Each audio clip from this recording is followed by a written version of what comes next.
I think hip hop will always be a voice for the people.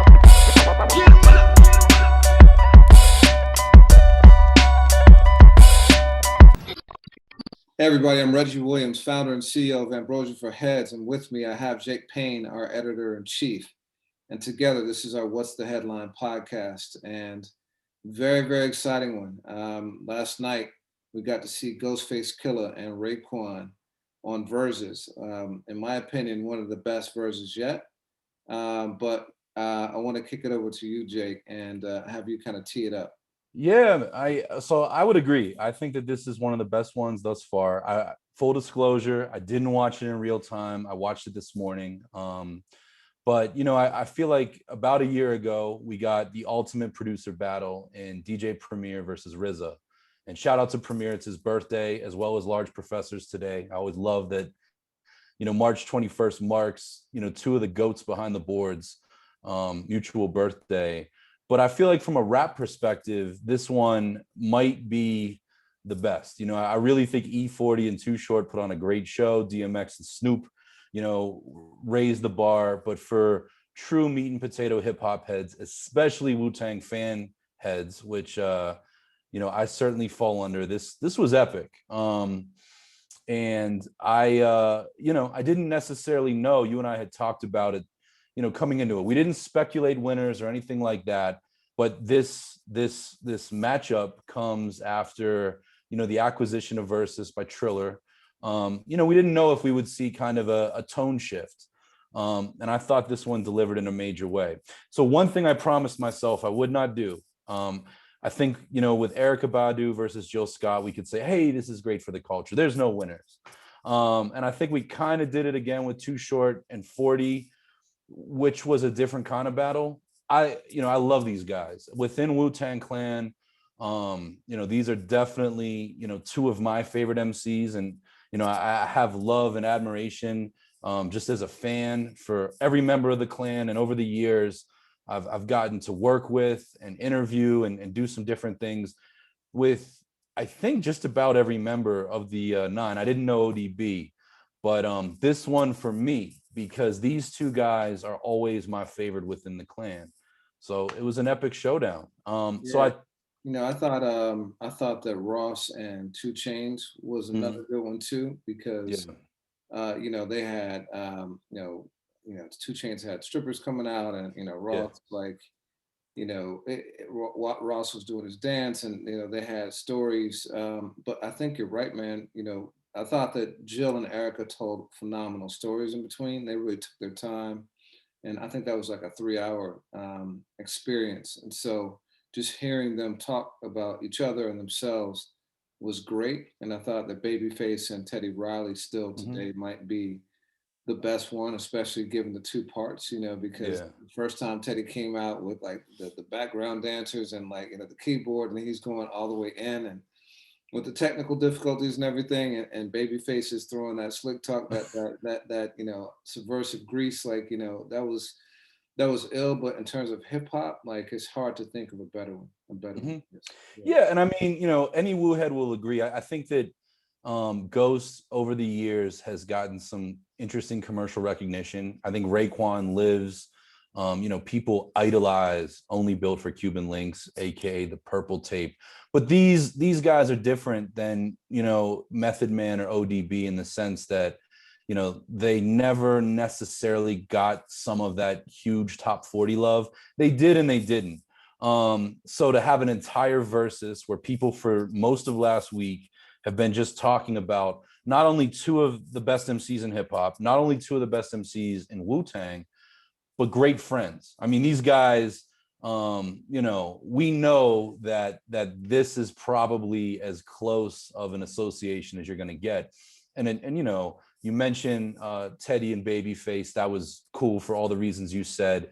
Gucci Mane and Jeezy, which might not have been your favorite or my favorite battle. A lot of context there, and that carried itself into the performance. This one was a brotherhood. But I want to finish what I started to say. It's so easy to get on here and say, oh, there's no winner. We hip hop won, which we've done. But I'm going to go with the scorecard, and I'm going to go track by track. And I don't know, do you want to jump in with me on this one, or do you want me just to Yeah. Let's run it down, and Okay. I'll chime in if I object. But yeah, but hold the winner to the end. But I'm No, curious. of course. Like I'm curious because for me, okay. Now I'm gonna let you run it down. We'll see. We'll see. Yeah, and I'll talk about as we go, because I think that everything that I anticipated of this, 50% of it happened, but the 50% wild card of just the songs they picked really was surprising. And I thought that, we've had a few weeks that we've known about this, and I wonder, if they talked amongst each other, but they really came with some very close, very thematic, very interesting matchups. But to kick things off was one of those wild cards to begin with, on Ghost's part, the special delivery remix from G-Dep versus Raekwon's feature verse on Outkast Skew It on the Barbecue. Same era songs within 2 or 3 years of each other. That said, I'm gonna go with Ray on this one, because that song is indelible to Raekwon, and that was such an interesting collaboration. I've spoken to Ray about it. Outkast, Big Boy is always speaking about it. And special delivery in my mind, well, Ghost was dope on it. I don't think of that version, and it was cool. But Ray, boom, 1-0. Any thoughts from you? I'm gonna go with Ghost on that one. I don't disagree with anything that you Yeah. said, and for me, it's purely subjective. Like the special delivery, the original, and that just captured such an era, And you talk about interesting collaborations on the Ray and Outkast side. I think it's equally interesting with Ghost because Wu was the antithesis of Bad Boy. Bad Boy was shiny and polished and smooth. And this was a more grimy beat than typical for that Bad Boy sound. But to combine like what was the crown jewel of the underground for New York, that raw, rugged, real with a polished, mainstream, I thought was a real cool combination. And Ghost, maintained his identity and kept his presence on it. So I thought it was a significant collaboration for that. Interesting. And no one in a million years could have predicted that it opened that way. So number two, again, kind of surprised. You had Ghost Dini, which is, one of those many songs that's just trademark Ghost, versus 10 Bricks from Ray. And for me, this was a much easier one. I'm Ghost Dini all the way. I don't know if you feel any different. I'll give you that one. Yeah. Boom. Okay. So like already, they've hit some different corners. Then fourth chamber, Ghost, in my opinion, just 6 out of 5, 11 out of 10 feature verse on Liquid Swords versus House of Flying Daggers by Raekwon. And that was interesting to me because, in that first post 36 Chambers run, I mean, those albums are sacred from every member. And I think that even holds true into Deck's debut, You God's debut, Master Killah's debut. Like, we as fans, the nostalgia of it, we hold on a higher regard. So for Ray to come with a 2009 joint, which is arguably one of the best records in that part of his career, surprised me. That said, boom, fourth chamber all the way. Yeah, we'll get into it, but I think the diversity that actually both of them showed is what struck me at this point, because they could have easily stayed in that 93 to like 97 box or so, but right out the gate they showed that they were going to do something different than that. And I think what struck me at this point was that, first of all, they came out on time, and I can't remember a single Verzuz that ever started on time or anything close to right on time. But then also at this point, they're just going through them, right? There wasn't much back and forth, much dialogue. And I started getting concerned at this point because for me, we all know the records and it's great to hear them again. It's great to hear them kind of, rap over them. But I enjoy the banter, the stories, the behind the scenes things. And they hadn't really started to open up until right around here or so. So that's when it starts to really get exciting for me. Yeah, just to remind you that this is a special event. It's more than just like a flat out playlist. And I know you paid really close attention to some of that banter and maybe even like learned a thing or two, because I know that these are guys like and this, the reverse is true of so many artists, but these are guys maybe that I'm a little bit more engulfed in just as a fan than perhaps you are. But yeah, I mean, Fourth Chamber, you agree with me on that one? I do. I'll also say that I started off watching on IG. I cast it up to the Apple TV, was watching it on television and everything. And I wanted to check out Triller to see what the execution was like. And when I put on Triller, I was like, okay, it looks just like the Apple Music with like great high, HD. They had some buffering issues, but aside from that, it looked exactly like the Apple Music presentation, really slick, really well produced. And it really started to, I started to realize the full impact of this deal, because I'm a guy who was not on Triller before. But now I've downloaded it. I'm going to be on it, periodically. I see like they got boxing matches and things like that. Like, this is a master stroke, and I think it's going to be a very, very valuable thing for them going forward. Yeah, man. I mean, you put me on the game with this whole Square thing, in the title move, and I'm kind of new to this whole stock thing, but I went out and I bought a few shares of Square because of you, because of this podcast. And man, I was riding high through the week, and then that stuff, just took a nosedive. But I don't know if Triller's publicly traded or not. But it's good to hear that part was true. And I think buffering issues for the first one of this magnitude, we're going to give them that, because again, last year with Verzuz itself, there was a learning curve there on the tech side. Yeah, but to your point, it's hard to go against Mighty Healthy. That one was just. Oh, you mean Fourth Chamber? Fourth Chamber. Sorry, Fourth Chamber. Yeah, which leads to the next one. Next one, which was Mighty Healthy versus Incarcerated Scarfaces. And wow, I mean, just time out for a second, because I think that, take 36 Chambers out of the equation. From a beat standpoint of the entire Wu-Tang catalog, these are probably my two favorite beats. Just insane. Just, that dirty. And Incarcerated Scarface is one of those things, like that card beats 50 cards out of the deck, but the one card in the deck that beats it is Mighty Healthy. To me, Ghost could throw Mighty Healthy against anything in Ray's catalog and catch a win. And very, and he went first, if I'm not mistaken. So the fact that he put that down and Ray threw what is one of his best cards, give or take Criminology, man. But, by a photo finish, I'm going Mighty Healthy on that one.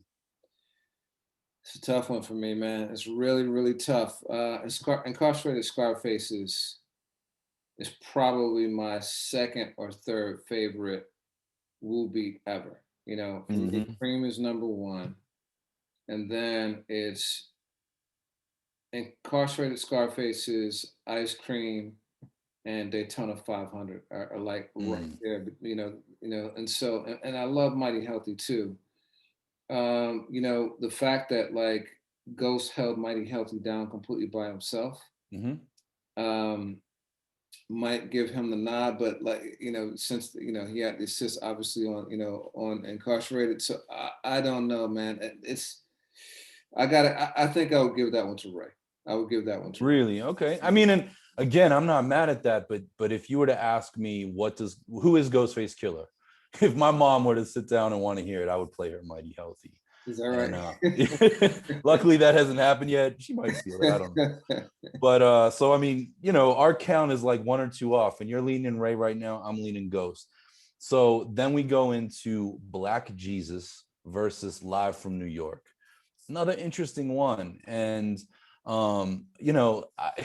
Ray brought songs like, I think given the pushback from fans, as dope as Ray is, as iconic as he is, to grab from some of the albums that he did surprise me. Again, he didn't go just Purple Tape 1, Purple Tape 2, group stuff.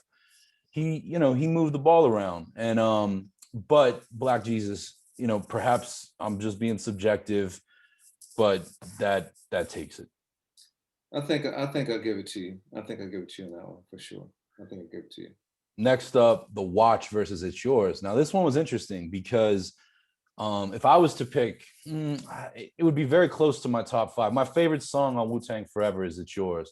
Love the video, love the song, but it's a posse cut. It's a crew cut, and I love the record. I think it was great to remind people on the platform like Verzuz But to put that against the watch, which is tricky again, because it's Ray and Ghost battling each other, Raekwon playing a watch, I gotta go with that. And again, I love it because this was a song that was bootlegged, ultimately I think held back by Barry White sample clearance issues, not the only artist in rap, but to bring that and just salute the fans that way, I went with that. I wasn't expecting it. I saw other people on my timeline that forecast this being played, but again, I don't mean to sound like a Ghost stan, but I'm going GFK. Yeah, I thought it was a bold choice for sure, for all the reasons you mentioned. It's yours is, and I agree with you, being like a posse cut definitely makes it tougher, but it's one of the classics, another one of those classics for me, and so I kind of gave the nod to Ray on that, just because of the record more so than me. Okay. Are you the type of head that knew of the watch though? I did not. Okay. Yeah. And that's tricky. I mean, again, that's where, and I love this because, you could be watching with your friends and we're all bringing, you and I spoke about that a lot with Gucci Jeezy, like we're all bringing our own educations and experiences in. So next up, Ghost Impossible versus 100 Rounds Ray. I go Raekwon this one. And this was a dope moment as a hip hop head because you and I have spoken on this podcast about, the way that it was written lives in Illmatic shadows. And there's people out here that ride just as hard for It Was Written.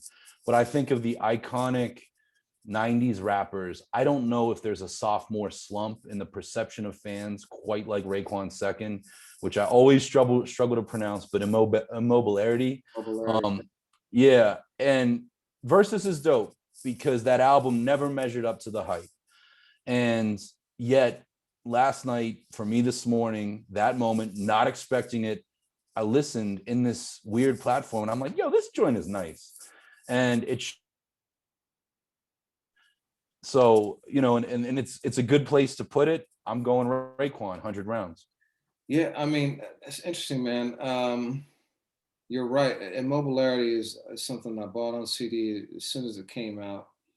And I didn't give it that many spins. I gave it a few spins because it was Ray. And so it was cool to hear him pull it out and have it age the way that it did. You know what I mean? Like some records just age better. And so I think I'll give it to you. I think I'll give it to you on that. Yeah. Okay. So for me, by my count, this is Ghost 5, Ray 2. Yeah. Next up, Cherchez Le Ghost versus Ice Cream. You said just a moment ago, Ice Cream, one of your favorite Wu beats of all time. This is sacrilege. I'm going to get hate on this comment section for this. It's one of my most overrated Wu-Tang joints. That's me, myself. Wow. That being said, and I love Cherchez Le Ghost, which is an easy song for people to hate because it's basically like the Puff Daddy formula of taking a disco record, reworking it. Obviously, Ghost is rapping hard as nails, but I love that record. In the moment of last night, I would objectively, I could not give it to Ice Cream. That takes it. Wow. I mean, I know what a big record Cherchez La Ghost was. Like, I mean, it was a massive record. I remember being in clubs like Nell's and Two Eyes and just remembering what it felt like in the club when that song came on. It was different than Ice Cream. Ice Cream had, it was like a tunnel type record where like dudes are just like moshing and going crazy. Cherchez La Ghost had that swag to it. Man, and if I remember correctly, I think this is the one where Ghost broke out his first dance, and showmanship. Somebody was like, "We have our first meme of the night." Like, I mean, it was a real moment because he just got so much like charisma, But dude, I already told you, Ice Cream is like top 3 Wu beats for me. I got to go with Ice Cream.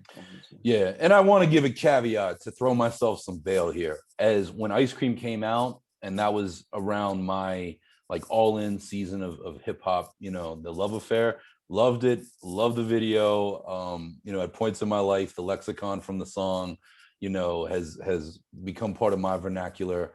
So I mean, you got to go. Next up, you had New God Flow versus State of Grace. and this is another, I've spent some time going hard for Ghost. It's kind of the same thing you were talking about with the Special Delivery remix. I mean, that was a really fun time of Ghost popping up on yet another unexpected remix. I love that joint, but I'm still gonna have to go State of Grace on this one.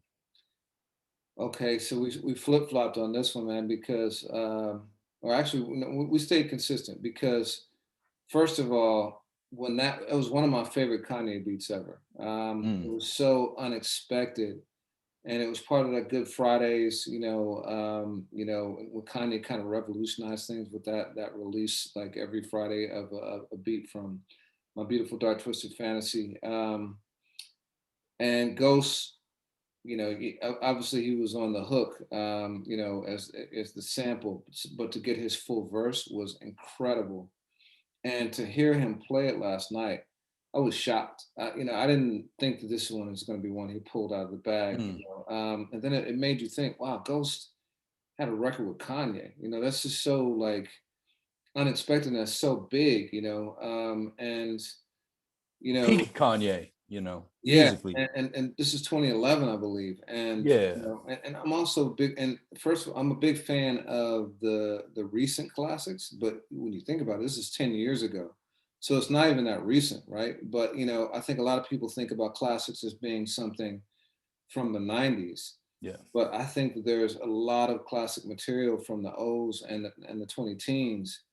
And this is one of those that just reminded me of how good that music was. So yeah, I gave this one to New God Flow. And I'm not mad at that, and I didn't expect it either because, Kanye's stock musically is a little, especially that era. We're not sure, but Ghost pulled it out. It worked. I'm not mad at your choice, even though it's different than mine. Apart from, so next up, Nutmeg, another joint I love, versus Criminology. I mean, Criminology is right there with Incarcerated Scarfaces of just, first of all, one of my favorite joints on Only Built for Cuban Links. But just that was my first favorite song, from these guys outside of the woo moment. And it just was like unlike anything I'd ever heard in my life. So if anything was going to beat Nutmeg, it was that, which for me, all of a sudden, evens the score 5-5. Got no argument for me on Criminology. So I think by the count, I got Ray up by like 1 at this point. Yeah. Next up, by two. Yeah.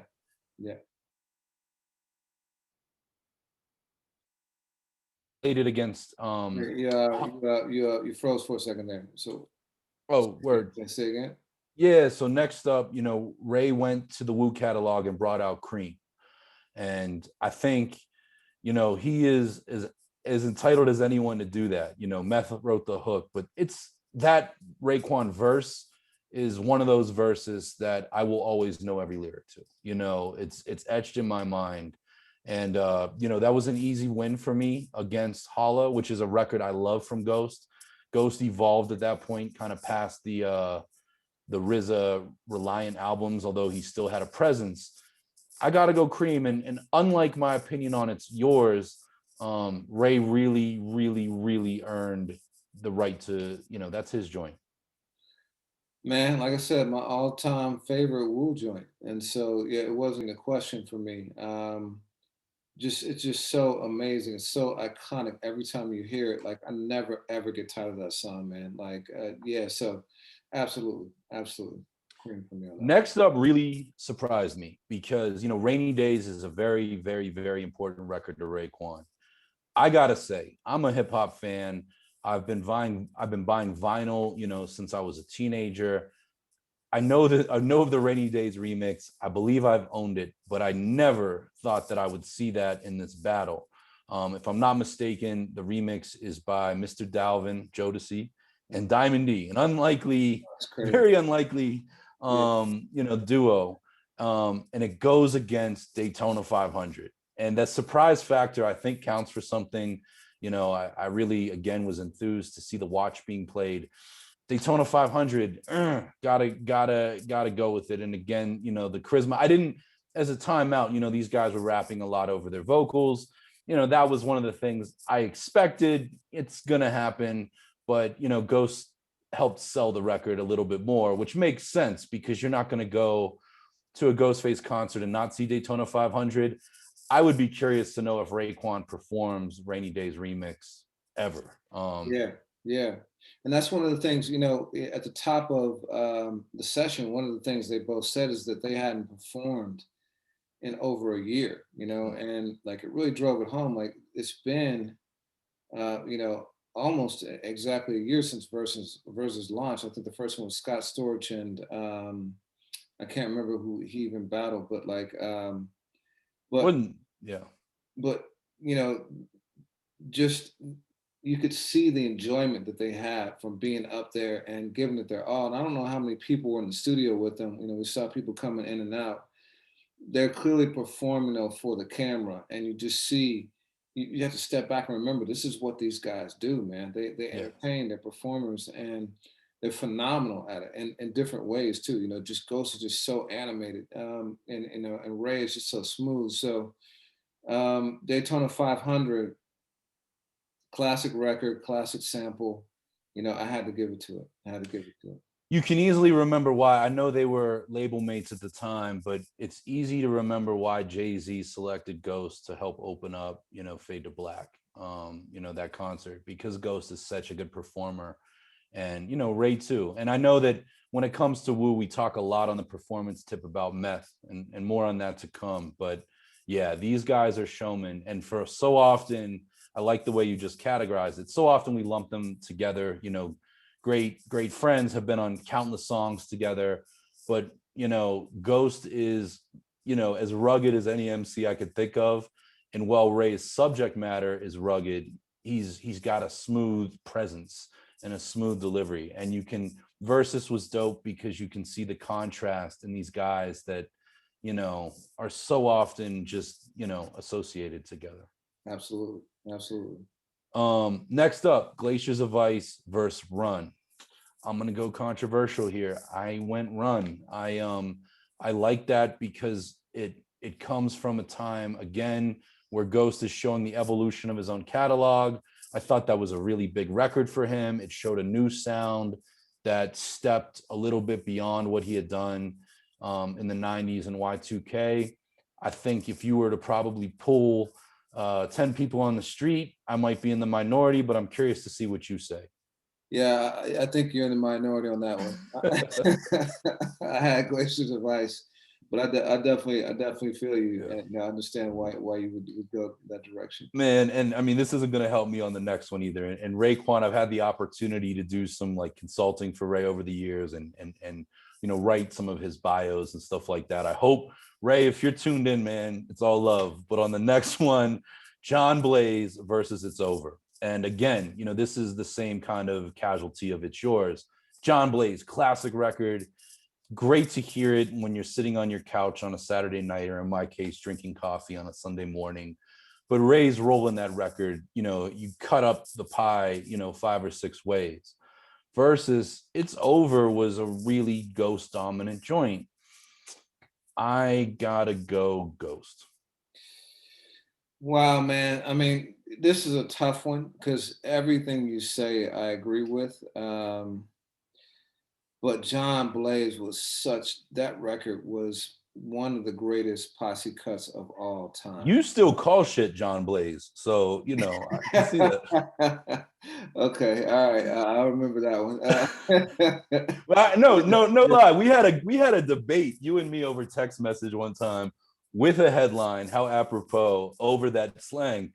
And that's funny because I mentioned ice cream. I've never in 36 years called anything John Blaze. Yo, man, be a reflection of me. Yeah. I mean, listen, like I remember playing that record in my office when I was a lawyer for some clients that came in, and having them just like bouncing off the walls. The crazy thing is too is that Ray's verse wasn't even the best verse in my opinion. The best verse was Pun. Like, you know, he said, even if I stuttered, I would still shit on you. I mean, yeah. But the record was just such a moment, man, for New York. And, you know, Fat Joe, who, if people listen to Fat Joe in the 20 teens and 10 and O's probably wouldn't even know that he came from that style of rap, Jada, Nas, it was just such a crazy record. I got to give it to Ray on this one, man. Okay. I got to give. I couldn't believe he played it too. Yeah, it surprised me. He has so much material, and it just was a reminder. Yeah, I do this. So I give it to John Blaze. And that was a different era, and that was an era. Yeah, okay, not mad at that. Next up, Yayo versus One. I seem like I'm wearing a Ghostface hoodie right now. I gave it to One on that one, and again, both of these guys did a really good job of spreading out their whole catalog, including features, including rare remixes and guest verses. But One is just, beat nuts production. Yeah, no, I'm going all the way. I don't know if you feel different. Yeah, I give it to you on that one. Yeah. Okay. All right.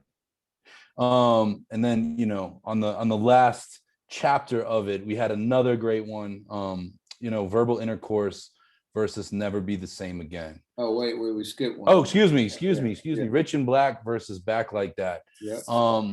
Two records that I am not especially, crazy about. In 2004, when Ghost put out Back Like That, Hot 97 and Power 105, love the record. I was, very much a post Backpacker dude and was like, come on, man, this should not be the single. That said, last night reminded me that I do like that record. And head to head against that, I'm going to give it to Ghost and Neo. I never thought I'd say Neo's name on this podcast, but here we are. Yeah, man, it's just such a creative record. And again, just shows Ghost's versatility, who makes a love song like that in hip hop, it's so vulnerable, but so grimy at the same time. The sample is dope and soulful. That record that's a really incredible record to me on so many levels. So yeah, I have to go Back Like That. And that's a chamber for Ghost too that doesn't get talked about enough. I mean, truly, when Drake made Wu-Tang Forever, I feel like Ghost's way of talking about relationships, the good, the bad, and the ugly. I would like to think that Drake knows how to do that a little bit in that derivative. And yeah, that record absolutely works. Ghost is a master at that, and a big fan of the Force MDs, work with them. And it's funny because he'll make records that sound very like 20 years later Force MDs to me. That might be one of them. Yeah. So next up, and I got ahead of myself, was Verbal Intercourse versus Never Be the Same Again. Let it be known, I'm going all the way Ray on this one. I know I was, veering into Ghost Stan territory, but nah, Verbal Intercourse, that's another like wild card in Uno that changes the power. No argument for me on that one. Yeah. Cash Still Rolls Scary Hours versus the Summertime remix. This one was another I did not expect to see at all. And, again, I played Wu-Tang Forever a few years ago, in the last year and a half. I remember this song a lot from 1997. I did not expect to see it. I forgot that it was even called that. That being said, that's where it went. So, that's another one for Chef. Yeah, I'll give you that one too. Yeah. So this one, I'm really curious, and we're on the final two here. But you love to tell me on this podcast, and you've told me long before this podcast existed, I'm not an R&B dude. I know I love soul music. I said about you that you're not an R&B dude. Yes, you say it about me, and there's some racial undertones to that. Come on. But this one, you had the Jodeci Freakin' You remix versus the Gonna Love Me remix. And this is funny, little bit of exposition here. I can't, I own Jodeci records. I can't tell you that I knew this remix like that. Didn't live through the R&B of that era. I remember Jodeci on A Living Color, but I didn't have those CDs until, much later, for obvious reasons in my life. But Tiana Taylor, Gonna Love Me remix, that was a song, as far as Ambrosia for Heads, came out on a Friday. I passed on, and it was one of those situations where you hit me at like 4:59 p.m. We're like, we need this up. On a Friday, on a Friday, man, And you know what? You were 100% right, because that record has aged so well to me. And that's where I go with that. But I'm curious, I defer to your opinion a bit on this one. And the video too, right? The video, wasn't that the video where she dressed like Mary and they did the Mary and Meth thing? Yeah, very colorful. Yeah. It's a great record, man. I really enjoy that record, really do. But Jodeci, Freaking You, like, dude, that's another one of those records. Like, that's Hot 97 in its heyday. That's like New York, windows down, like, record blasting, day and night. And Ray just got like so cold with it on that, that R&B beat. And that was like the time when hip hop and R&B, the union between the two, I thought was perfect. I think Puff, like with Jodeci and Mary, just like created something new and fresh and authentic.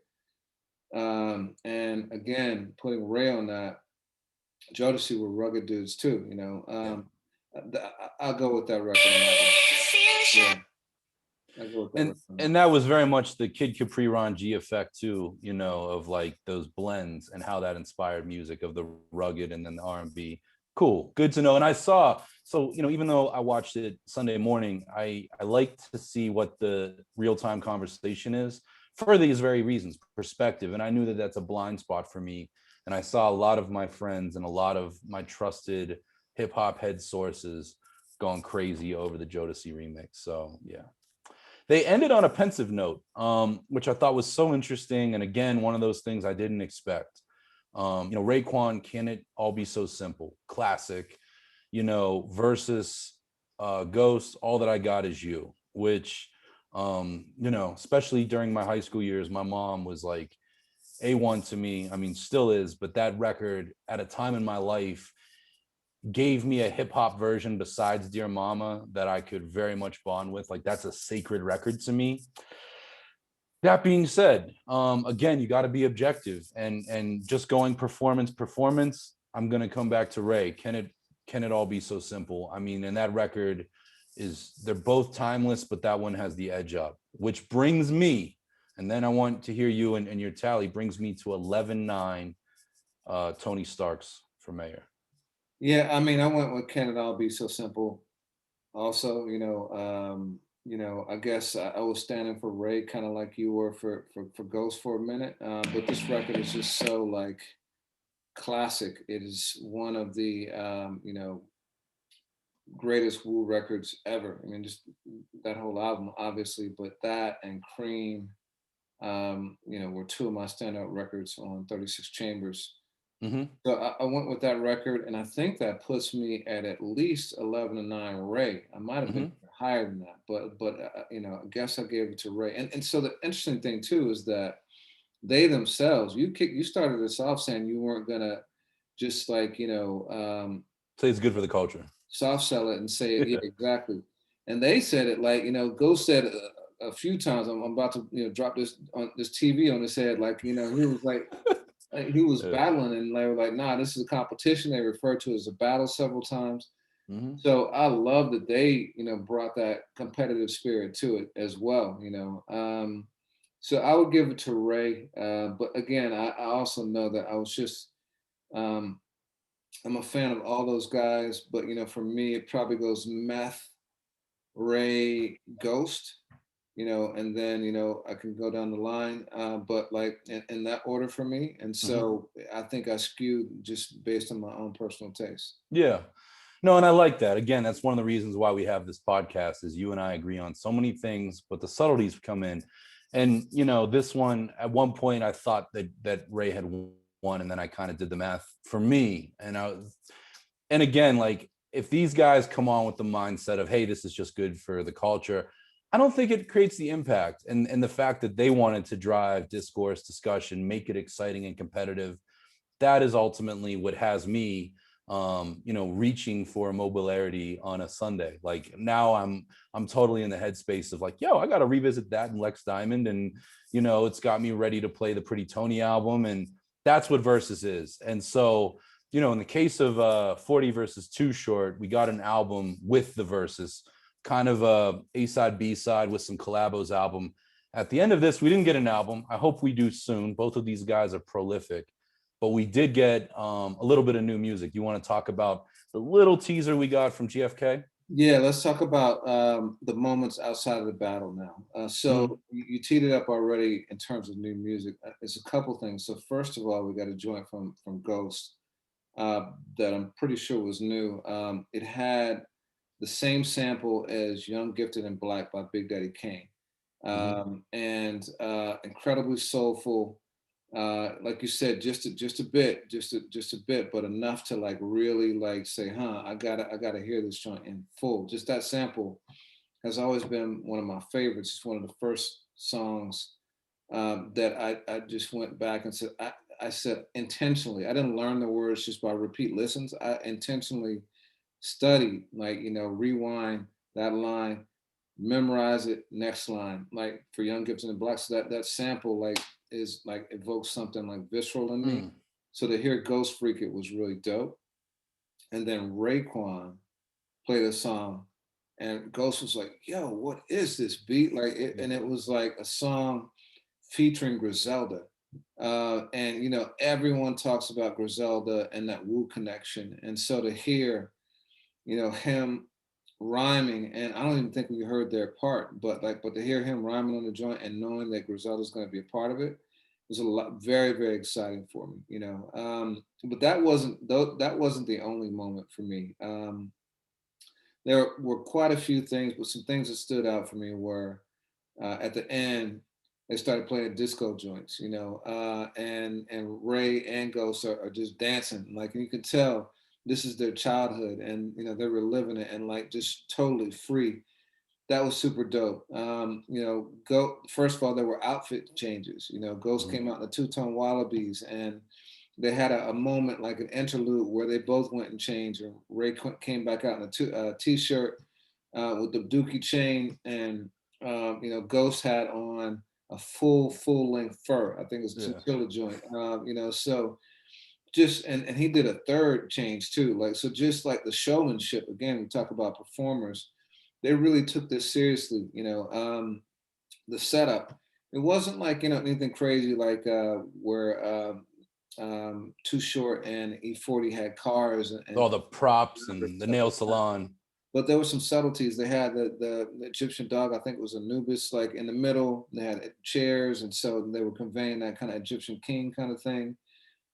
Just the love and support that the clan showed by showing up. RZA came through, Master Killah, Inspector Deck, YDB even came through. So that was dope. There were just a lot of things that stood out to me. They had some great things they talked about too. In addition to saying it was a battle, they talked honestly about like the group. They said, look, Ghost said it's hard to keep 9 people together. There's a lot of conversation over the years about the drama that ensued with the group and the fallouts, but there's not enough celebration to me about the fact these are still, guys who can still tour the world, when they're able to, and come together for records, 25 years into their careers, and 9 personalities is a lot to manage, man. And for them to be able to pull that feat off is amazing. Ghost had some existential moments there. He toward the end, he was like, life is like a video game with only one man. He told Raekwon that, he told us all that he tells Ray that he loves him often, like almost daily. And then, I think one of the coolest things, two of the coolest things for me were Raekwon revealed that he's writing a book called From the Staircase to the Stage. And then Ghost announced that he's dropping 6 albums this year, including Cuban 3. Whether or not that materializes, we'll see. But the other cool thing was, and we talked about this last week, that all the past participants of Verzuz are going to be shareholders in the franchise now going forward, now that Triller has bought them. So I didn't know if that was going to apply to people ongoing, but they announced very, vocally that they're now shareholders in Triller and Verzuz too. So that was dope. It was really I want to make sure I understand something you just said though, because as I played it and I was doing notes, Ghost said he's dropping Cuban Links 3. He's been talking about Supreme Clientele too for a while, so I just want to be clear. Yeah, I mean that's what I saw. Like I missed that part. This is what I read, but yeah, I mean, and I mean, if anyone's entitled to like take the title, he is. You know, given his prominent role. You know, so, but yeah, that's what. I thought it was great, and I like you bringing up the Wallabies and the Dookie ropes because we think of 80s hip hop with the props and artifacts, Slick Rick with the eye patch, Flav with the clock, so on and so forth, and Wu had that. And I mean, those guys, I think Slick Rick was more influential to them than anybody, but they kept it going and brought that. And I love the cars with 40 and short and the manicure thing with 2 Chainz, but these guys kind of proved that they're cut from that rugged New York late 80s, early 90s cloth. And I really like some of the stories of, writing verses together. I mean, and these guys came up from true poverty, poverty I'll never understand, and these hunger pains that they brought into the music. And, these are 2 extremely, consistent in the way that the albums that they put out this year, I'm instantly going to press play on. Not all of their albums have always been great to me, but they prove very, very well that hip hop can age and mature beautifully. And I thought it was just a really, really cool night. And I'm glad that this particular versus happens now versus, pun intended, early on a year ago, where it might have gotten lost in the sauce when this was kind of still a word of mouth thing. So I hope that this inflection point brings great awareness, as Versus wants it for its new deal, to these 2 guys at a time when they so deserve it. Yeah, one thing that surprised me is that, and I don't know what the Triller numbers were, but on IG, the highest that it reached, at least that I saw, was 100,000 simultaneous viewers. Context, both Gucci and Brandy and Gucci and Jeezy and Brandy and Monica eclipsed the 1 million mark. Erica and Jill Scott were at like 750. Babyface and Teddy Riley were at the 500,000 mark. RZA and Primo were at the 250,000 mark. So I was surprised about that. I don't know what the Triller numbers were. Obviously, we're in a different place with COVID now. Spring is in the air. I don't know how many people caught it on YouTube, but I do know that just based on Twitter and other and publications and things like that, and just group chats that I have, the impact on the culture was felt like mightily. Another cool thing. So afterwards, there were a few announcements of upcoming verses. Next one is going to be Earth, Wind, and Fire versus the Isley Brothers, which should be cool. That's in the Patti LaBelle, Gladys Knight kind of camp of 70s artists. And I'll be interested to see what kind of numbers they have. It's, I think, very strategically smart in that you'll drive a whole different generation of people to download that Triller app, so that's pretty cool. But then the one I'm super excited for is Method Man versus Redman. Yeah. And aptly, that will be on 4/20. Word. Yeah. I'm excited about that too. And I'm a music fan. Like, part of me was like, damn, Earth, Wind, and Fire versus Isley Brothers. This, watch the next Tom Joyner cruise when pandemic's over is going to be sponsored by Triller. But I like this, and I will tune in for that. And yeah, Reggie Noble versus Clifford Smith is going to be dope. And we got a little, tease of them during the D'Angelo versus. So, man, that'll be really fun. Which also, I mean, by the time that's over, you've had 3 different Wu-related verses, which, at the idea of this brand just says a lot. And I know that folks love to ask, when's the next Wu-Tang album? Is the crew good? And all of that. The fact that these guys are working so closely with a new and emerging platform is just really dope. Word. So we talked about Griselda and Ray having a joint with Griselda. Another one of the big things of the weekend is that on Friday, Benny delivered his The Plugs I Met 2 album. And you and I, texted about this throughout the weekend. I know we differ in opinion about it. What was your thought about the album? Interesting. Yeah. And I think what I'm about to say might be different than what you think based on our text. Because you and I don't write, essays to each other. We're very, terse and obviously living our lives. I think Benny the Butcher's Plugs I Met Too, objectively, is the best rap album we've had so far in 2021. I think it's, a very good to near great rap album. And I mean that in the step back, like already, the best this year. But to me, I don't know if you were to look at the last 4 solo releases from Benny, and by solo, I mean not counting the Griselda Shady album. This one might be, it might be the caboose, which that's also the way that I equate that to is that's like saying Stakeonia is the caboose in the first 4 Outkast albums. This is still, a very good to great album, but you didn't like that.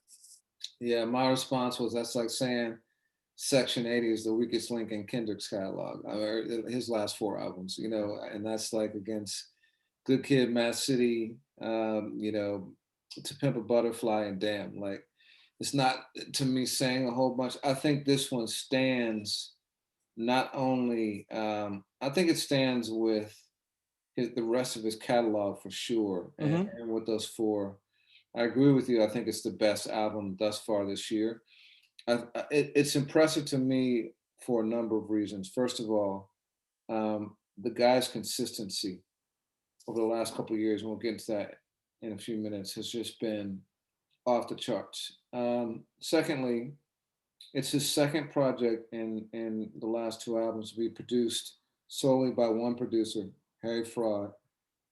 It's different, extremely different than Burden of Proof, but it still feels very much like his identity, Thirdly, it's coming on, it's like Ray's Only Built for Cuban Links, part 2, like in that the name carries so much weight. Because to me, Plugs I Met is Benny, the first one is Benny's best work. I would call that, and I know you might skew to Burden of Proof. And Tana Talk 2 is obviously amazing too, but Plugs I Met is his best work. So to follow that up is Raising Expectations. And I had hugely high expectations coming in, and I wasn't disappointed, and I think you reset my ears too, because you texted me before I listened to it. So I came in prepared to be a little disappointed, and it took me like a song or 2 to kind of catch it. And where he was going sonically, but by the time I got to overall, I was like, okay, I'm in, and I started like thinking about songs to add to the playlist. I thought the joint with Chinks, his 2 with Chinks were amazing. Plug Talk with 2 Chainz, I thought was great. Fat Joe, we talked about him and how he's become like almost like a rap pop icon of late. But to see him on a record like this is really cool. Thanksgiving, I think we differed in our reception to that when it first came out. But I'm curious, how did you hear that song in the context of the album now that it's out? It's wild to think of a single being the last song on the album, and Benny and Griselda make these albums that feel like serial pulp novels. I mean, but authentic as fuck. And I liked it. I liked the familiarity I had with it because I knew the album was over, and not for nothing. So again, like the first thing I told you about this album was this Benny ... And I meant that in high praise.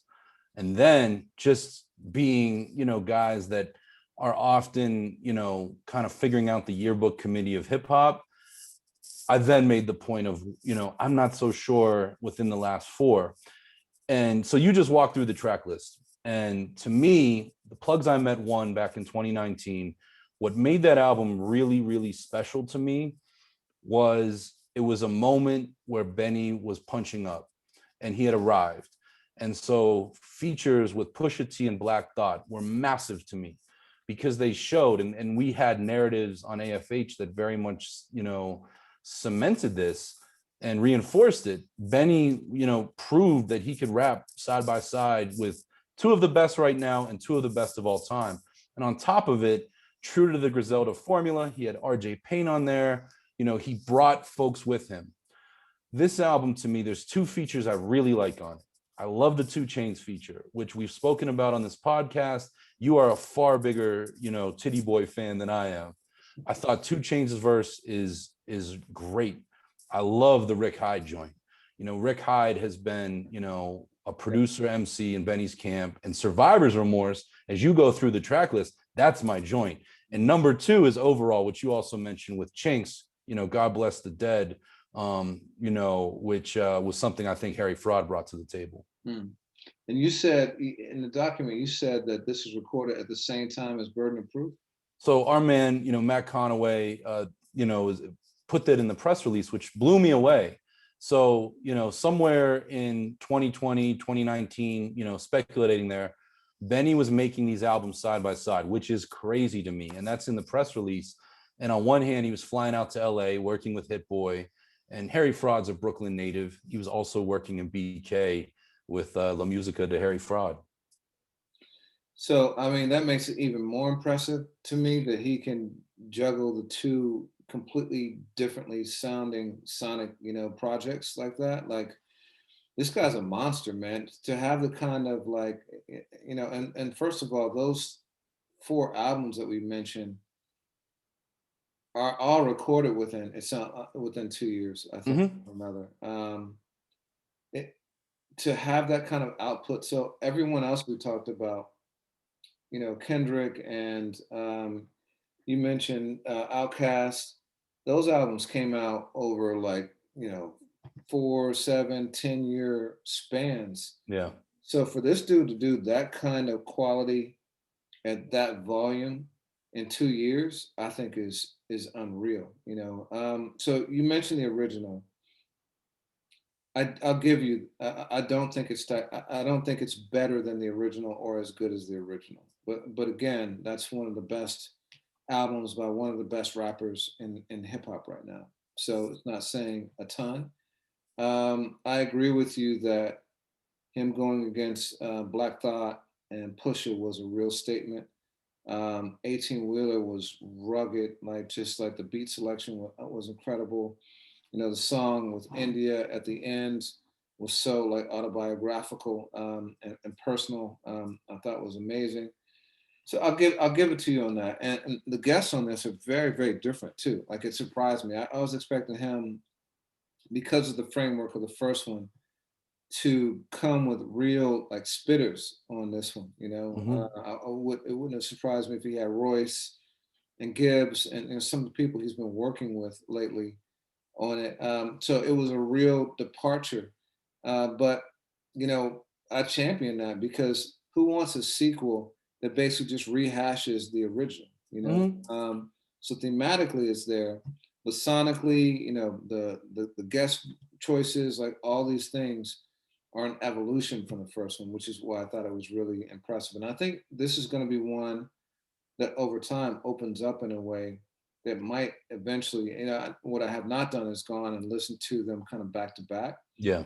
I want to do that and really kind of study the lyrics and see, where he's going substantively too, because I think it's going to start to open up in ways that we can't imagine right now too.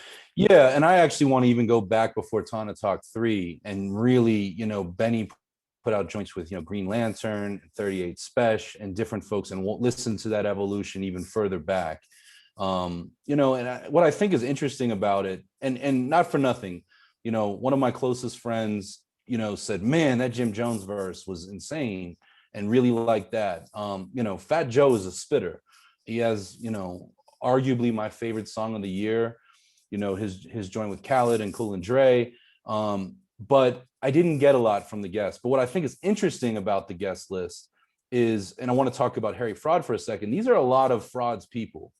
So like back in the day when Ninth Wonder would do an album with Buckshot or Merge, you might get a Fonte feature. Premier, might, reach and grab somebody, from the Gangstar Foundation for his joints. So I like that Harry Fraud did that. And Harry Fraud has worked very closely with French Montana, Jim Jones, and had an association with Chinks. So to bring those in makes sense. And it reminds you that this is a collaborative record. Yes, there's a main MC, but there's 2 people kind of playing with the canvas. I have to say, this isn't the Harry Fraud that I necessarily expected. You know, Harry kind of popped on my radar around 2010, 2011. He produced a lot of stuff with Action Bronson, a lot of stuff with French Montana. He made these really interesting beats. I think of New Jack for Smoke DZA, which was an album, you know, the Rugby Thompson that they did together. And that album is big. It's in your face. It arguably overpowers Smoke DZA. I mean, he talks his ad libs. The beats that Harry Fraud gave Benny are very much, you know, I'd say 33% there, and they let Benny be the other, you know, 66. It lets his story, and he kind of has this smoked out jazz, not relying on obvious samples, not, you know, doing that big, you know, like kind of banger attempt, which I think, and you might disagree, we got some of that with Hit Boy. This album sonically is really interesting, but it allows Benny to be Benny, which I think is dope. So that's interesting because that you mentioned those Harry Fraud references. My entry point, or at least the time I started to really take note of Harry Fraud was his work with Currency. And sonically, this is very much in that vein because just like that, like it's very dark, it's very subtle. I call it, you know, kind of night music or like soundtrack music. It's kind of music you'd find on like a Joe Budden mood music kind of project where it's meant to kind of evoke those kind of like you know, dark emotions. And so the sound that he gave Benny fit what I expected to hear from him, you know. And I think it is very much in that same chamber as like an Alchemist or a Derringer with a little bit more polish, you know. And so that didn't surprise me. But you know, I think that, you know, Harry Fraud, you know, he brought a lot to the table, and I think that Benny is showing that he really shines with one producer, man. He really likes these cohesive, like sounding projects, because, you know, this Burden of Proof and a lot, and Tana Talk 3, you know, I can't remember, you know, I can't remember who is who's producing the lion's share of that, but I would think it was Derringer. But, it was Derringer and Al, yeah. And DJ Shay would come in. He, you know, was part of Plug Talk 1 and, you know, RIP. But yeah. Yeah. So you mentioned something. Oh, go ahead. Where would you rank this out of the 4 Benny projects we've been talking, or how would you rank those 4? Right now, I would go Burden of Proof number 1, Plugs I Met number 2, the first one, and that's like neck and neck with Tana Talk 3, and then this. And I hate that because that only tells part of the story. You know, I do know enough of Benny's early material to say this is very elevated. Again, I think that this is right, you know, very good, great. I'm about 8 or 9 listens of the whole project. It's a 30-minute album. And that, you know, I could very well be sitting here in September and going, oh man, I was wrong. But I by no means am I knocking this album, but I think in the contrast of the others, it comes in number 4. I'm gonna go, this is gonna be controversial with you for sure. Yeah. And maybe everybody else also, but I'm gonna go Plugs I Met, the first one, number 1. Number 2 for me is gonna be Tana Talk. And the interesting thing is that you and I debated whether or not to put that on our year-end list, and I think it was like 2018. Yeah, and we ended up going with Gun, Supreme Blientele. And I think we both kind of regret that now, you know, or at least I do. I would have definitely put Tana Talk on. Yeah. Number 3 for me would be probably this, man. And number 4 would be Burden of Proof. Number 4 would be Burden of Proof, because for me, Burden of Proof is the project that sounds least like traditional Benny to me. Yeah. Like, you know, Hit Boy did his thing, but it's a departure from the Benny sound. You know, Benny sounds great on it, but it's a definite departure. So I think that's probably why it lands at number 4 for me. It's a really interesting point, and I like that in hip hop. I mean, I think that exists with De La Soul's catalog. I think it exists with Jay-Z's catalog, Outkast, and I'm not sure I could find a whole lot of others where you can take, 4 great albums, and ask people and get different ranking systems. But no matter what, I mean, it comes back to the point that you made, 2 years, Benny, has anybody been better over the last 2 years than Benny the Butcher? And, what do you think about that? Well, that's the caveat I agree with you in that, like, listen, we just both ranked the 4, but I think that they're 4 of the best rap albums of that 2-year period, and they're all great. I don't think that there's anyone who's had a better last 2 years. You take the last 24 months. I don't think there's anybody better. I think that Royce is in the conversation for sure, but Book of Ryan was what, like 3 years ago?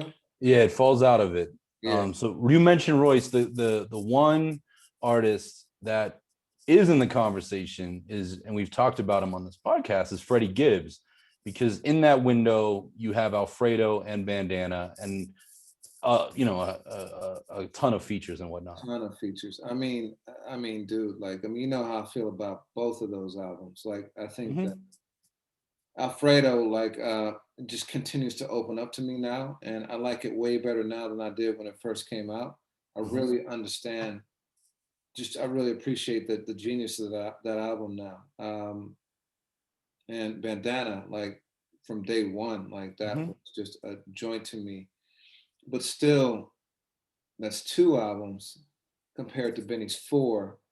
And when you talk features, like, I mean, Benny has been on a million. He's been on Griselda projects. He's been on, like, I can't think of many people who've had more features than the dude either. Yeah. So for him to have that kind of quality for his own albums with that kind of output is just mind blowing to me. I guess Conway and Gunn fall into the conversation as well because they're also prolific. Yeah. But I don't know that I don't think either one of them has 4. I think maybe a couple for each. That are that level. Yeah. Boldy James is another one. So Boldy James had 4 albums last year, and I loved 3 of them. And the 4th one I just hadn't listened to that much. But in terms of impact, he didn't have the same kind of impact that Benny did. So yeah, man, I don't know that there's anybody who's had the level of impact, been as prolific and been as consistent as Benny has over the last 2 years.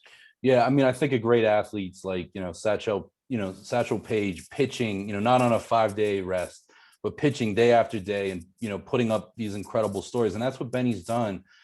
And I'm somebody that often used to shrug when DMX put out 2 albums in 1 year, and Doom put out 2 great albums in 1 year.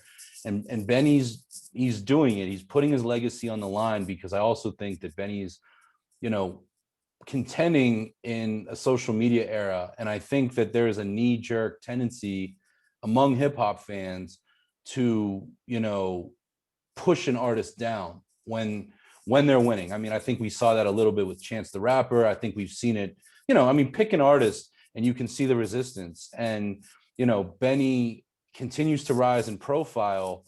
The consistency is still there, and you just can't discredit him. I mean, here I am saying, yeah, the album might be the lowest of the last 4, but it's still, breathing down great. And that says a lot. So you mentioned Doom and DMX. What are some of the best 2-year runs by any MC?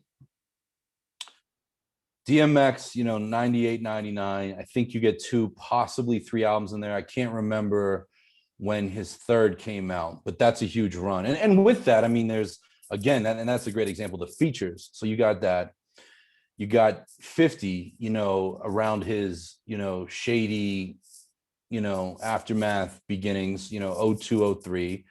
I think Doom, which, he put out Food and Mad Villain and Danger Doom all within a 2-year window. Incredible run. And on top of it, was throwing out features like, Rock Cocaine Flow and different stuff. I think, you tell me, but Biggie, and would you say it's the year before Ready to Die or the year after? I said the year after, because you had Ready to Die. That's 1 year, but then you had like all Junior the Mafia. yeah, Junior Mafia, the features, like he had a really great run. Really great run. So, go ahead. You know, I think people are gonna hate. I'm prepared to take the hate, man. I'm prepared to take the hate. But Drake, like Drake has not only had a phenomenal 2 year run, but he's had a phenomenal 10 year run. The dude had 10 straight years where he had a song on the charts, like some sort of performance on the charts. And you talk about it's not going to come out in his albums because his albums are spaced out, and we've had this conversation many times that arguably doesn't have a classic album. But if you talk about the features this dude has been on, I mean, he has run the clubs, the radio, cars, like whatever, for 10. So 2009 to 2019.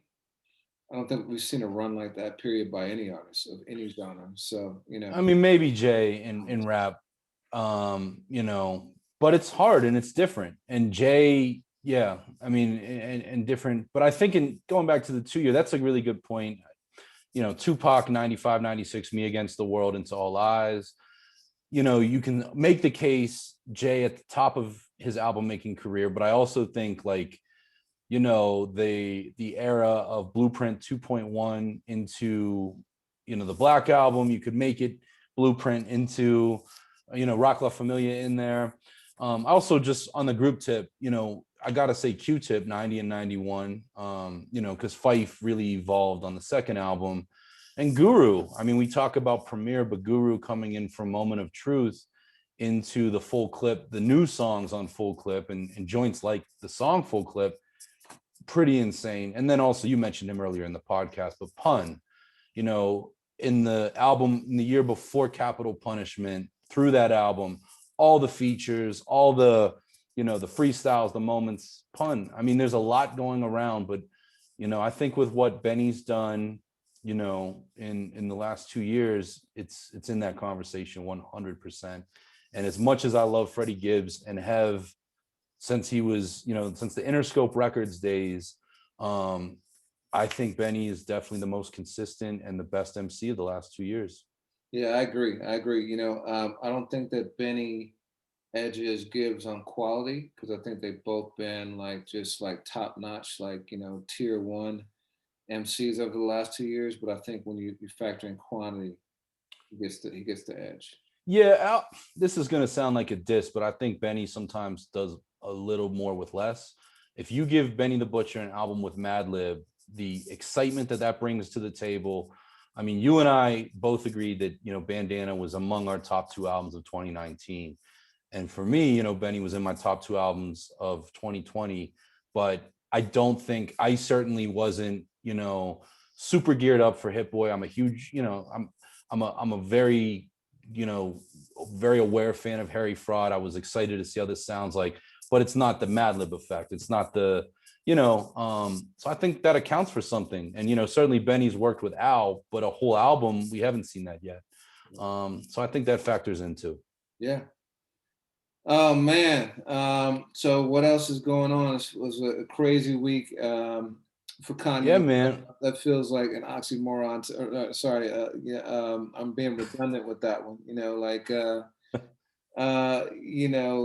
Report came out on Wednesday that Ye was worth $6.6 billion.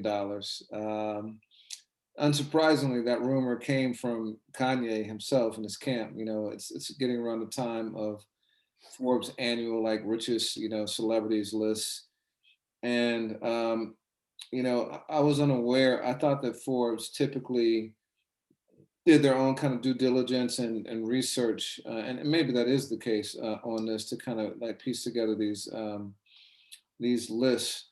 But apparently Kanye delivered a bunch of information to them, setting out his net worth, and he had it at 6.6 billion. which would have made him the richest Black person in the country and second richest in the world. And obviously huge reaction to it, as Kanye is a master at it. Like, I don't think there's anybody better at manipulating media attention, not named Donald Trump. Yeah, beat me to it. I think it's even better than Kim, which is crazy, and the Jenners. But Forbes very quickly came out with their own kind of counter to that, and they pegged his worth at 1.8 billion.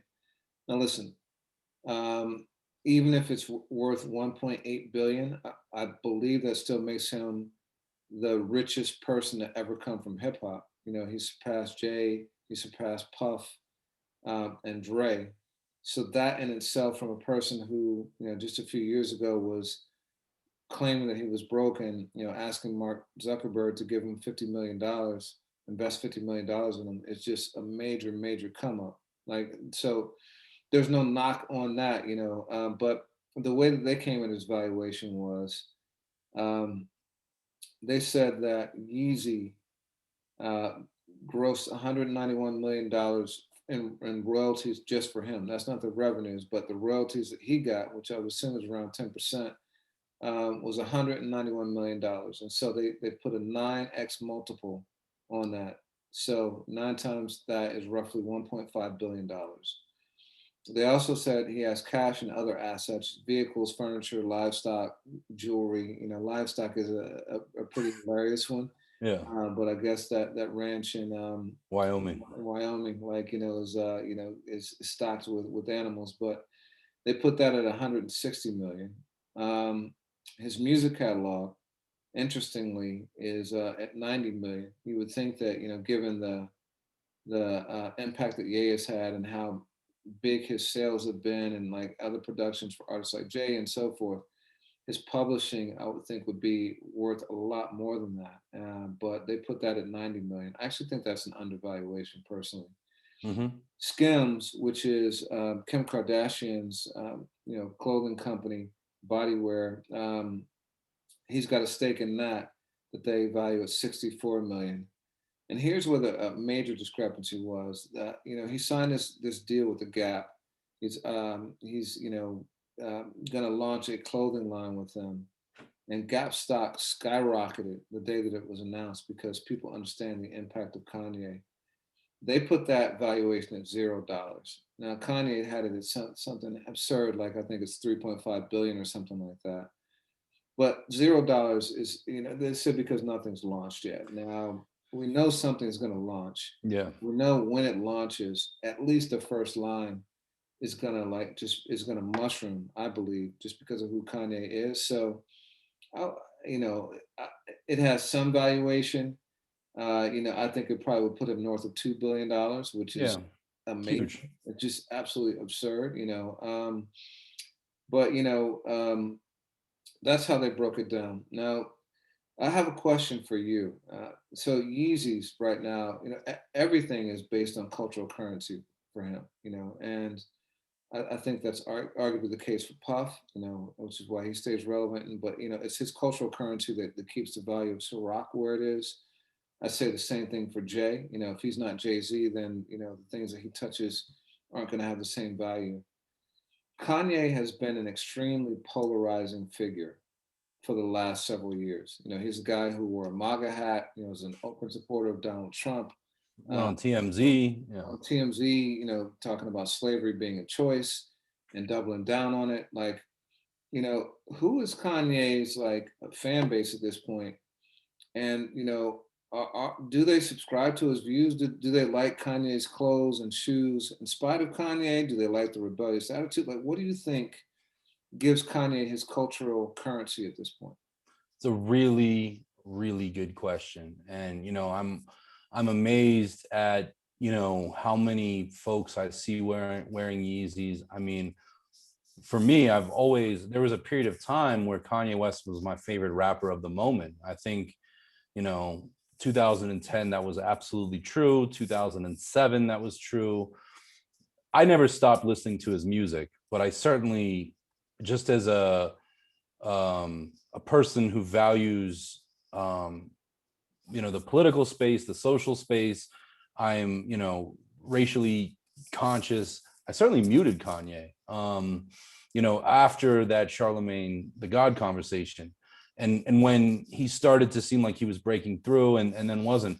But I think there's a lot of people out here that just don't care.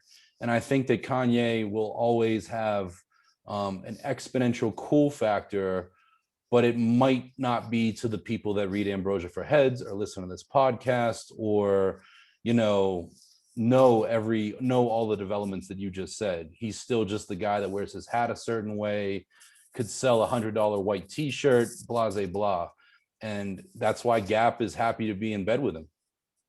Yeah, I've been thinking about it. Like, it's really fascinating to me. So first of all, that I personally have really hated the media coverage of Kanye over the last several years for a number of reasons. One, I don't think that they, on the one hand, people acknowledge that he has had struggled with mental illness, yet they don't filter the things that he says through that lens, and so I think that that's exploitative and people just seeking to get headlines from a person who at times I think is in trouble, really needs, some help. And he's like been open about that, at times too. Secondly, I think that a lot of times people pluck headlines out of an hour-long conversation has where in 55 minutes of that, he's saying really intelligent and bold things that people choose to ignore, very empowering things, and people just want to run with the racy headline, which I think diminishes him and makes him seem lesser than what he really is. So there's those things. But putting that aside, I think that there are a few people, I think it falls into a few different categories. So one, I think people who just love his rebelliousness and just want the outlaw and are going to be down for whatever the outlaw does, a person who just doesn't give a, and just does what he or she thinks and whatever they want, whenever. I think that there are people who fall into that camp. I think for others, he may be, like the heel in wrestling, people love the hero, but the heels are like, those guys are like even more popular. And I think Kanye has played that role of the heel. Like I think Tekashi 6ix9ine was a heel. I think that, we did a piece about Kanye being the Andy Kaufman of his era. Andy Kaufman literally became a wrestling heel, because he understood like the kind of the power that has. And so, you think about a Dennis Rodman type. I think Kanye kind of fits into that box for a lot of people too. And then the third category is, you touched on it. I think that some people just don't care. They think that the sneakers are fly, and I guess there's a fourth in that, like, for some, Ye has made some incredible beats, and because of that, his legacy endures, and they're willing to overlook, the other things, and that cool cachet is there. But I say all that to say that, that cool factor is such an integral part to the value of what he has. Yeezys, if Kanye stops being cool, the value plummets. If Kanye stops being cool, the value of the Gap thing plummets. I mean, you don't see many people out wearing Sean John now or, Rockaway or anything like that, because the main people who made it cool are not associated with it anymore. Right. And if that happens to Kanye, then his wealth goes like that, so it's really interesting to me. Two things. I think, we're in an interesting era of Kanye, and I wouldn't talk about divorce on this podcast for any other way, but I think that, you mentioned the hero and the heel. I think that we could be entering a stage where everyone is curious to see what Kanye's post-Kardashian life looks like if that divorce goes through. And Kanye, more than any artist in hip hop history, his music is affected by who he's with. We watched the college dropout era with Alexis, we watched the Amber Rose period, we watched the Kim period, etc. And this is going to be really interesting because I think in the hip hop community, there are a lot of folks that, developed a healthy distrust of Kanye, the brand, when he went all in on that, on that family and appeared on the show. And the way that, you know, he was portrayed through other folks, you know, social media accounts, etc. So that part's interesting. The second thing is, you know, I just want to speak a little bit to these, you know, Forbes and Bloomberg lists. I actually did the 2007 list for Forbes. It was called Hip Hop Cash Kings, and the editor there, Zach O'Malley Greenberg, has done it, I think, every year since with a staff. But I worked with an editor at Forbes. At the time, I was at All Hip Hop, and they came to me and asked me, and it's very interesting. That was the year when Jay-Z appeared on the 50 Cent I Got Money remix. And also, you know, they did the, you know, it was what, him and Puff and I think Jay. And then also, you know, Jay had made the line, figure what the Forbes figured, then figure more. You know, those are tricky because I remember working at the time and we knew that it was going to be in that class that you just mentioned, your Jays, your Dre's, your 50s at the time, and Diddy. And whereas 50's team was very happy to cooperate and provide documents, you know, and that was during the vitamin water era. You know, I never heard back from Dre's team, and we would reach out preliminarily and be like, hey, do you guys want to participate? Nothing. Eminem, same way. And then we would go back a second time and say, hey, these are album sales, these are estimations. We've spoken to your, you know, apparel partner on shady clothes, or we know of this deal with XM or Sirius at the time. You know, can you confirm or deny? And you're only as good as the participation you get. And I think that list wasn't the first year for it, but it was certainly in the first 3 or 4 years of it. That list has come to mean so much. It's why Forbes releases that list, you know, different variations of it throughout the year. And I think that artists, the year that I did it, Young Jock was on the list. And if I'm not mistaken, since that time, and they've made an e-special out of it on the e-network, you know, Young Jock has filed for bankruptcy, if I'm not mistaken. So, you know, whereas Jock's people knew that was an opportunity to get some high profile recognition, and he did have one of the biggest records, there's certainly room, you know, great room for margin of error. And, you know, especially when you have artists that might not, you know, sort of like the former president, might not want their tax statements to reflect what a publication is speculating. There's just a host of mess. And I saw a lot of hip hop publications running with, you know, the 6.6 billion figure. And I kind of brought it to you, and then you did a deeper dive that was like, nah, son.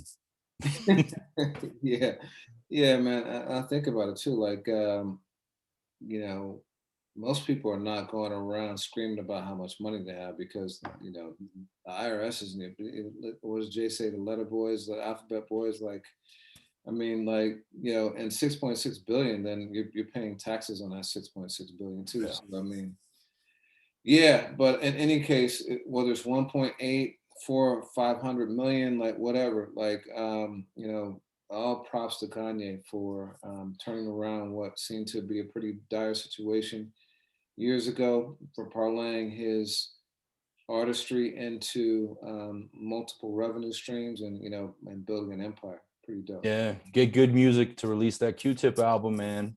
Yeah. You know, so you mentioned Drake earlier, and Drake made some history this week. Do you want to talk about it? Yeah, you know, he released Scary Hours 2 a couple weeks ago, another 3-pack from him. You know, he made history by having all 3 of his songs from that debut, not only in the Billboard charts, but numbers 1, 2, and 3, which is pretty incredible. Never been done before by one artist to have 3 debuts within. You know, they went in the order that they, not surprisingly, in the order that they were actually on the project. You know, and I think that's just a function of, you know, people hear, you know, the first track, and then they, you know, the second one, some listen to that, and then some others fall off that. And so, you know, that's what it is. But, like, you know, Drake continues to break down barriers now, even he's been around. Theo cameo just hit, even though he's, you know, been around for 10 years, he continues to break barriers. And so, like, yeah, I thought that was pretty amazing. Absolutely. Let me make sure my lovely dog stops barking. Another interesting thing this week is, a film that I didn't even know existed. A short film called Two Distant Strangers. It's all good. It happens to us all these days. Man. Yeah, man. You and I are both. Yeah. A short film, 28 minutes long, that I didn't know existed. Two Distant Strangers was nominated for an Oscar award as best short. Now it's funny because for years and years, when living in Philadelphia, you can often see, when it comes to short films, both animated and welcome to the new age of intelligence. Is that me? I think so. Wow, we going wild. We going Present I don't even know where it's from. Okay, so sorry about that. Go ahead. It's all good, man. You were just trying to do your due diligence on Drake. Yeah. So yeah, Joey Badass was in a film called Two Distant Strangers. I didn't know it existed. For years, I would go see the Oscar-nominated shorts because they would play them at the local indie theater in Philly. During COVID, that's not going to happen. But it's a film produced by, Puff, Van Lathan, Jesse Williams, and it's inspired by the 2020 protests. And Joey Badass, who, let's not forget, portrayed Inspector Deck on the Hulu series, continues to just cultivate his acting chops, and he played the protagonist. So Joey, shout out first of all to that. I do want to see the film. I got to figure out how to do that, but I'm sure it's available online before the Oscars. But Joey tweeted that he was going for EGOT, which is Emmy, Grammy, Oscar, Tony. And my question to you, just as a guy who has a lot of experience with award shows, I don't know that Joey's a producer on this film. The short film is Oscar nominated, provided it wins. Does that count as the O? Yeah, man, for sure. Like, I mean, a lot of people, like, Common, like, going for the EGOT, he gets it for not acting, but for soundtrack, right? Like, so if Joey is getting it for an acting role, long or short, like, absolutely that counts. But it's the film that's nominated. I mean, okay, yeah, I see what you're saying. Yeah, I mean, he's not a producer though, right? That I want to verify, and I'm not here to be the I hear you. I get that. Yeah, I get that. If he's not if he's not getting the statue as an actor or for an individual contribution, it's hard to claim that. And Rhymefest won big on those songs, and he didn't perform on those records. He helped, the writing with Common and John Legend. So it's all tricky, but the bottom line is I do want to see the film, and it does sound like it's very much at the zeitgeist of what's going on right now. Joey's a great actor, man. His role on Mr. Robot was amazing. So I never peeped, but I've heard you are not the first person I've heard say that. So two other small bits of news. Gibbs and Al, we've been talking about Gangsta Gibbs on the show. They were on Fallon. Did you catch it? Yeah, I caught it, man. It was cool. It was clearly shot offset. They were at a table, joined by some women having a fine dinner. And it was just cool to see, Freddie Gibbs on the Fallon show, man. Like, just such a big come up from a dude who's been such a, underground, street, like very, hardcore MC for so many years. And for him to have his career arc like it is now is just phenomenal to see. So yeah, I thought that was worth calling out. And another thing that was cool is that both, I think it was E40 and Ice Cube posted on their IG. That Too Short and E40 were talking about this on the Verzuz, about a Mount Westmore project with them and Snoop and Ice Cube. And both Ice Cube and E40 posted an image of the four of them on like a Mount Rushmore type mountain, which is really dope to see. Someone gave details too. I think it was 40 who said that there's going to be a guest on there, a very noteworthy guest, Dr. Dre, and that Cube had pulled them in because obviously he's Snoop's and Cube's guy. So yeah, man, sounding like that is more and more real. No details on it, but I thought that was a cool like teaser. I love the Dre note because it's all about production. Snoop dropped a joint called CEO this week with Rick Rock producing. I want to see Quick. I want to see Battle Cat. I want to see Fred Wreck, Daz. Like, get the West Coast OGs and do this right and as big as it means to fans like you and I. Word. So new music. Anything that caught your ear last week? Yeah, man. I mean, shout out to Cypress Hill. We had reported it over a year ago, but after working with Muggs on the last album, they announced that the next album was going to be produced by Black Milk, which is one of those things where you have to did I read that right? Because Black Milk, obviously, an artist that's dabbled in electronica, works with a live band, but closer to your Sean Prices, your Pharoah Monches, obviously the Detroit sound, Royce, so on and so forth, Guilty. First joint came out, Champion Sound. I really liked it. And, Cypress Hill continues to evolve and show different flashes of that. So I caught that. And then you put me on to a D Nice joint. Yeah, man, this is the 1-year anniversary this weekend of D Nice's, major, like 100,000, simultaneous users night where you have Michelle Obama in it and, Will Smith and like Quincy or something. All these people, man, and really just kind of healed the world, man. I mean, we're all going through lockdown. We've been shell shocked after a week of it. And he was just spinning for friends. And the first day it was just a couple thousand people. Second day it was like 25,000. Then it mushroomed to 100,000. And so he continues to, he was involved in the Super Bowl. Like he continues to really up his game in an amazing way. And so now he's releasing original music, which obviously, he did back in the day with Call Me D Nice. The TR-808. Yeah, now he's got a song called No Plans for Love featuring Neo and Kent Jones. And R&B track, sounds a lot like a DJ Cassidy type of project, where he is kind of stepping back and being the orchestrator rather than the performer. But a real cool track and really dope to see. It's off LA Reid's label Hitco. And just dope to see D still doing it, man. Yeah.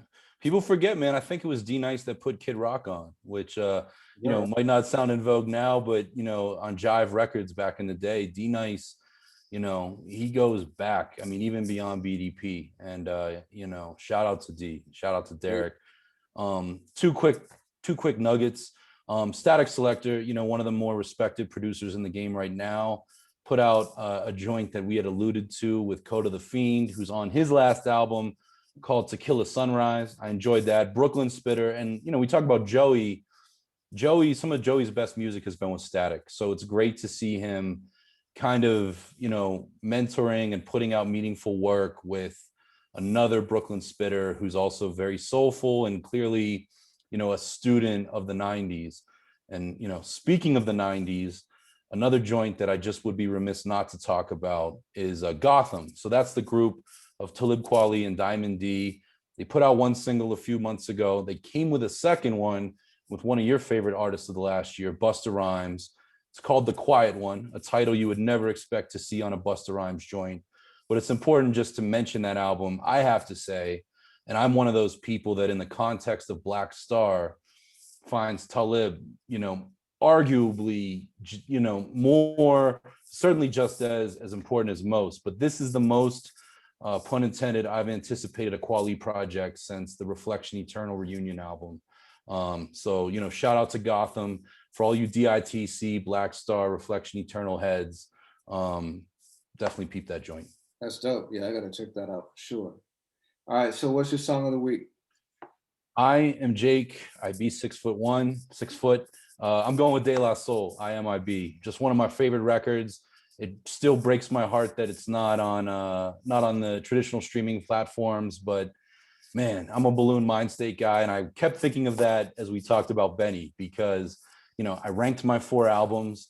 When De La, if you catch me on one days, my number one's De La Is Dead. I told you that the first time I met you, but I'm of the ilk now where I think that Balloon Mind State is my favorite De La album. Say all that to say that's my song of the week. What's yours? Dope. So I just got put onto an album last night by Johnny Hammond called Gears, and produced by the Mizell brothers, who produced like a lot of crazy stuff, man. I got to really dig into their catalog, but they produced Boogie Oogie Oogie by A Taste of Honey. They A lot produced of Donald Byrd, like falling like yeah, dominoes. Donald Byrd, the Blackbirds, Roy Ayers, a lot of really classic, soul joints. But they produced this song on Johnny Hammond's album called "Can't We Smile," and was listening to it today and realized that it is it, you know, it awakened me to something that I didn't even know was a sample. But Erica Badu's "Times of Wasting" is one of my favorite songs of all time. And then at the end of the song, it goes into a breakdown, and she's singing, "Ooh, baby, we need a smile." And it turns out that it's a sample of this, or an interpolation of this "Can't We Smile," which is really really dope. So that one blew me away. Johnny, I think you mean Johnny Hammond Smith, right? And that was his nickname, like Johnny Hammond, right? Like he had the joint, Tell Me What to Do, like a lot of classic 70s grooves. Are we talking about the same guy? Well, it's just Johnny Hammond, Okay. just Johnny Hammond. It's the album. Maybe he's got a Smith in it too, but yeah. Okay. So Interesting. Man, that's great. Well, listen, man, we came into this podcast and we didn't agree on Ray and Ghost. We have slightly different opinions on Benny, but I think this is why this podcast exists, and we just celebrated what's new and exciting. And man, I hope people dig it. Let us know what you think. Word. Yeah, man. To be continued. Indeed. Until next time. Later. Peace.